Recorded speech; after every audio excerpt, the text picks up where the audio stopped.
आज के इस खास विश्लेषण में स्वागत है। बिना किसी देरी के सीधे मुद्दे पर आते हैं। आज एक ऐसी किताब के रहस्यों को डिकोड किया जाएगा जो 1930 के दशक में लिखी गई थी।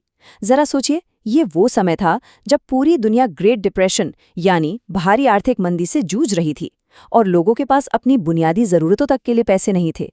इस किताब का नाम है 1000 Ways to Make $1000, जिसे F.C. मिनाकर ने लिखा था। और सबसे दिलचस्प बात क्या है, उस मुश्किल और चुनौतीपूर्ण दौर में लिखी गई इस किताब के सिद्धांत आज के इस आधुनिक दौर में भी बिल्कुल सटीक और पूरी तरह से प्रासंगिक है। ओके, चलिए अब इस सवाल में थोड़ा गहराई से डाइव करते हैं। एक बहुत ही महत्वाकांक्षी स्थिति की कल्पना करते हैं।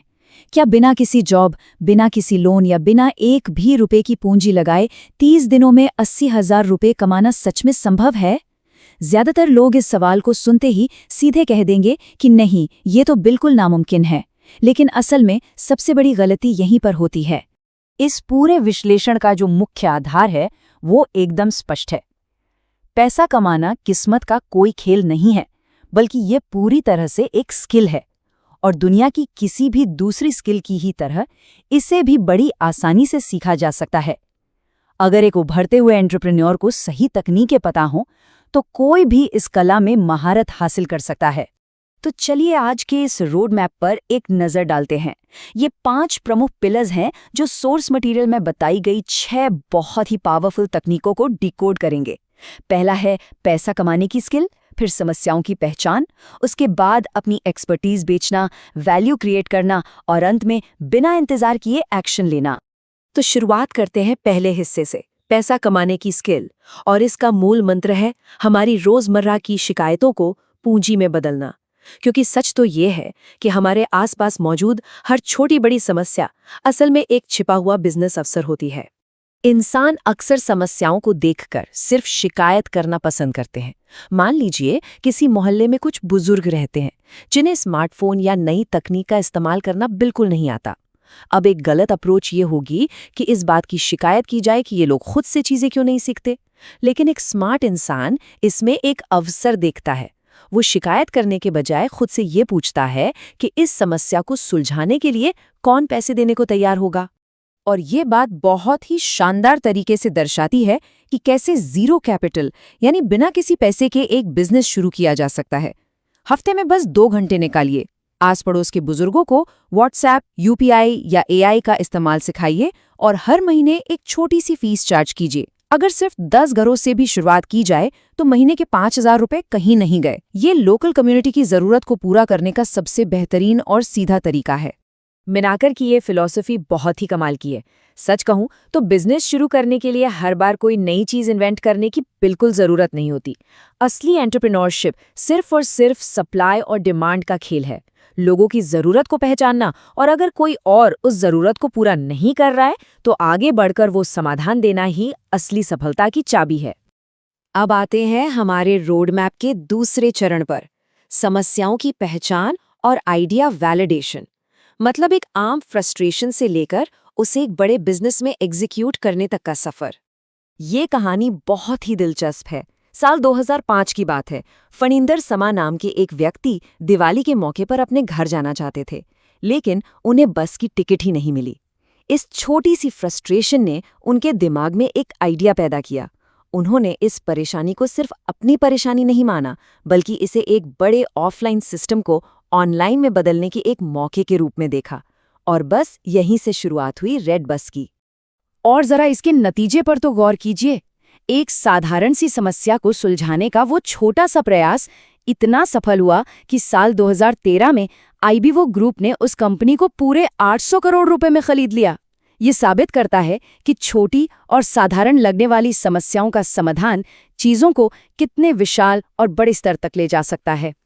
तो यहाँ सबसे क्रूशियल पॉइंट ये निकल कर आता है कि आधुनिक स्टार्टअप्स भी आज मिनाकर के 1930 के उसी लॉजिक का इस्तेमाल करते हैं। अपना समय और पैसा खर्च करने से पहले ग्राहकों का कमिटमेंट हासिल करना। ज्यादातर लोग महीनों तक कोई प्रोडक्ट बनाने में समय लगाते हैं और लॉन्च करने के बाद पता चलता है कि उसे कोई खरीदना ही नहीं चाहता। ये बहुत ही गलत अप्रोच है। चलिए इसे एक टिफिन सर्विस के बिल्कुल प्रैक्टिकल उदाहरण से समझते हैं।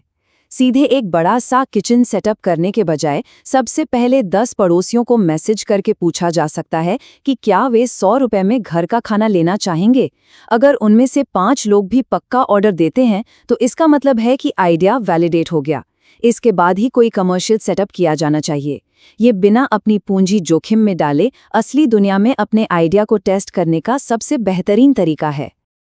अब हम आगे बढ़ते हैं और एक्सपर्टीज बेचने के कॉन्सेप्ट पर बात करते हैं। ये किताब की तीसरी और चौथी तकनीक है जहां मुख्य फोकस समय की सीमा को तोड़ने पर है। अब यहाँ सबसे इंटरेस्टिंग बात जो समझने वाली है वो ये है कि एक पारंपरिक नौकरी और अपनी एक्सपर्टीज बेचने के बीच का अंतर बिल्कुल साफ है। एक जॉब में इंसान अपना समय बेचता है जिसके घंटे तय होते हैं और इसलिए कमाई की भी एक लिमिट होती है। लेकिन जब नॉलेज या एक्सपर्टीज बेची जाती है तो इंसान समय के बंधनों से मुक्त हो जाता है और कमाई की क्षमता पूरी तरह से असीमित हो जाती है। एक बहुत ही आम गलतफहमी है कि ज्ञान या एक्सपर्टीज का मतलब कोई बहुत बड़ी फॉर्मल डिग्री का होना है। ऐसा बिल्कुल नहीं है। किसी भी इंसान के पास जो अनोखे प्रैक्टिकल स्किल्स होते हैं वो किसी और के लिए बहुत ज़्यादा वैल्यूएबल हो सकते हैं। बस ज़रूरत है तो उस कौशल को सही तरीके से पैकेज करके पेश करने की। आज के दौर की इन आधुनिक स्किल्स को ही देख लीजिए, चाहे वो एक्सेल में मास्टरी हो, कैनवा पर डिजाइनिंग करनी हो, शॉर्ट वीडियो और रील्स एडिट करना हो या फिर एआई प्रॉम्प्ट्स का इस्तेमाल करना हो। किसी भी एक्सपर्टीज के लिए पीएचडी होना जरूरी नहीं है। इसका सीधा सा मतलब बस इतना है कि कोई ऐसी चीज जानना जो सामने वाले ने अभी तक नहीं सीखी है। और यहाँ एक ऐसा आंकड़ा है जो किसी भी बिजनेस के लिए गेम चेंजर साबित होता है, 5 गुना। जी हाँ, एक नया ग्राहक ढूंढने के मुकाबले एक पुराने और मौजूदा ग्राहक को दोबारा अपनी सर्विस बेचना 5 गुना ज्यादा आसान होता है। इसमें एनर्जी 5 गुना कम लगती है। जैसे एक पेंटर मॉनसून के बाद वापस कॉल कर सकता है या एक नाई के 50 पक्के रेगुलर कस्टमर हो सकते हैं। चलिए अब चौथे सेक्शन की तरफ बढ़ते हैं। कैसे एक बहुत ही छोटे स्तर से शुरू होकर एक विशाल बिजनेस खड़ा किया जा सकता है, बशर्ते मुख्य फोकस असली वैल्यू क्रिएट करने पर हो।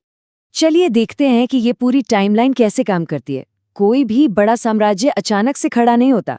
शुरुआत होती है बस दोस्तों के लिए घर से केक बनाने से। फिर एक इंस्टाग्राम पेज लॉन्च होता है, उसके बाद एक छोटी सी बेकरी और अंत में 2 लाख रुपए महीने के बड़े कॉर्पोरेट ऑर्डर्स आना शुरू हो जाते हैं। और हाँ, ये मत भूलिए कि अरबों डॉलर्स की कंपनी मैकडॉनल्ड्स भी सिर्फ एक छोटे से सड़क किनारे बर्गर स्टॉल के रूप में ही शुरू हुई थी।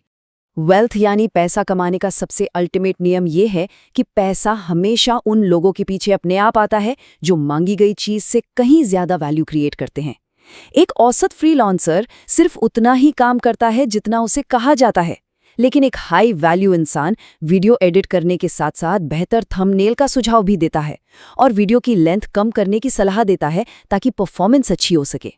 कुल मिलाकर चाहे कोई दुकानदार हो, एक फ्रीलांसर हो या किसी कंपनी में काम करने वाला कर्मचारी, सफलता इन आदतों पर निर्भर करती है। क्लाइंट की जिंदगी को आसान बनाना, उन्हें प्रैक्टिकल समाधान देना और अपने तय काम से एक कदम आगे बढ़कर टीम की मदद करना। यही वो चीजें हैं जो प्रमोशन और लॉयल्टी दोनों दिलाती हैं।